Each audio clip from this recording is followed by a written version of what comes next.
Estás preparando Magia Blanca. Vos venís de grandes trabajos teatrales. ¿Y ahora en qué te metiste? Me metí en un desafío inmenso, la verdad, porque ya hacer teatro musical de por sí es muy complejo, obviamente porque estamos contando una historia, como toda obra de teatro, también con la complejidad técnica y expresiva de la danza, del canto, de los instrumentos en vivo. Bueno, son muchas cosas que hay que coordinar, pero encima esta vez decidí agregarle los diálogos, el teatro en verso. Sí. Entonces, bueno, es una nueva complejidad que se suma a todo lo que ya sabemos. Ahora, eso de hacerlo en verso, ¿te salió? ¿Lo hiciste a propósito?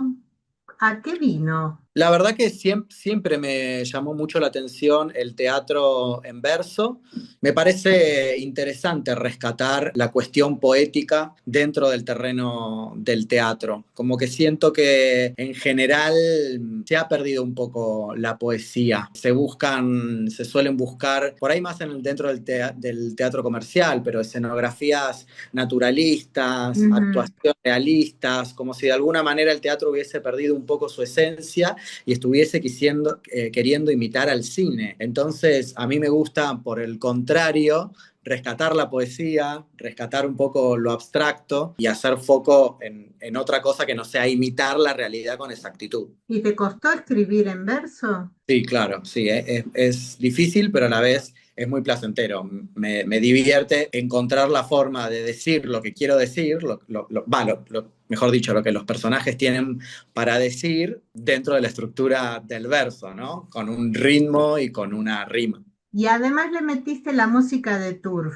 ¿Vos eras fanático? La verdad que no, fue una idea de Nathalie Cabirón, Sí. que vio la desgracia y me citó en su casa junto con su marido Ariel Winograd y me dijeron que vieron la desgracia, que les encantó y que les gustaría ser parte de algo así, pero ellos tenían la idea de hacer un musical con las canciones de Turf. Y yo en principio dije, bueno, podría ser, pero la verdad es que no me entusiasmó mucho la idea hasta que empecé a escuchar las canciones de Turf una tras otra. Me di cuenta que eran todos hitazos, todas Sí. canciones y a la vez no paraba de imaginarlas en el escenario, como que las escuchaba muy teatral, muy escénicas las canciones. Y no paré de imaginar escenas, situaciones, coreografías también, porque como yo soy bailarín y coreógrafo, también por ese lado me entra bastante el imaginario. Entonces imaginaba coreografías con esos hitazos y dije, bueno, vayamos para adelante con esta idea. Y ahí empecé a escribir. Justo son canciones que están muy metidas en la gente, en diferentes generaciones. Ahora se están escuchando un montón también. Ellos sacaron un disco que se llama Polvo de Estrellas ahora,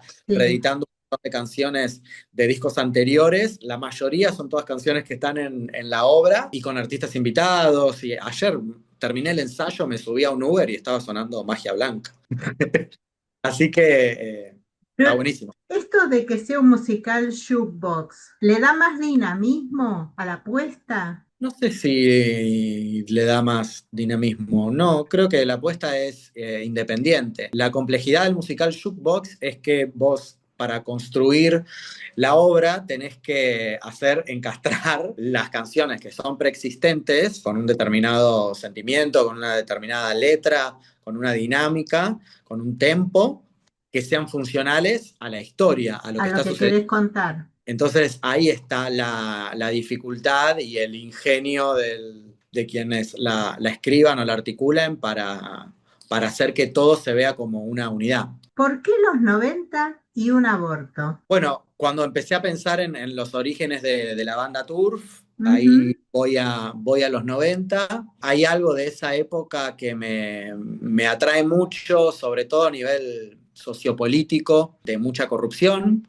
que me gustó llevar a la escena y ver cómo se articulaba todo ese sistema con una chica que queda embarazada y decide abortar, pero bueno, no puede. Por un lado, porque viene una familia muy conservadora, entonces la religión también ahí juega un rol importante, y por otro lado, porque era ilegal en ese momento. A pesar de que cuando escribí la obra también todavía era ilegal. La despenalización del aborto fue después de que yo arranqué. Pero sí, todo ese universo me parecía muy atractivo, cómo podían convivir todas esas líneas. ¿Estás acostumbrado a manejar elencos grandes, a personajes con sus particularidades? En este, ¿cómo venís? ¿Con un poco de menos gente en el escenario? No.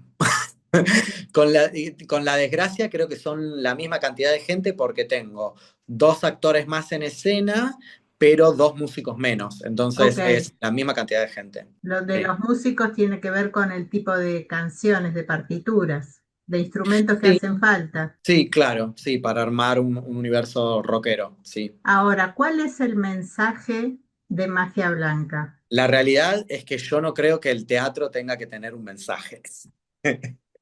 Yo creo que esta cuestión de decir, bueno, el mensaje de mi obra es tal, me parece un tanto soberbio de parte de los que hacemos teatro, como decir, ¿por qué creería uno que tiene la facultad de enviar una enseñanza a los demás terrícolas y que lo aprendan y que y lo apliquen en su vida? A mí no me gusta pensar en esos términos. A mí lo que me gusta pensar como en relación al trabajo del obrero teatral o del dramaturgo, o del director o del coreógrafo, es tomar la realidad, tomar una parte de la realidad que nos interese y representarla en el escenario como si fuese espejarla, que puede ser metafóricamente o un poco más literalmente, pero siempre para mí el desafío es espejar la realidad. Y en ese espejar, bueno, obviamente aparece la ficción de por medio y aparecen conflictos de intereses entre los personajes. Y bueno, me gusta dejar ese espacio en donde espectadores con distinta ideología política, religiosa y moral puedan sacar sus propias conclusiones sin tener que encasillarse en un mensaje. Te cambio la pregunta. Me A encantó ver. la respuesta igual. ¿De qué querías hablar? ¿De qué quería hablar? Muy buena pregunta. Creo que el gran tema de la obra es la libertad. Ok, Cómo se puede pensar esa palabra a través de un montón de puntos de vista.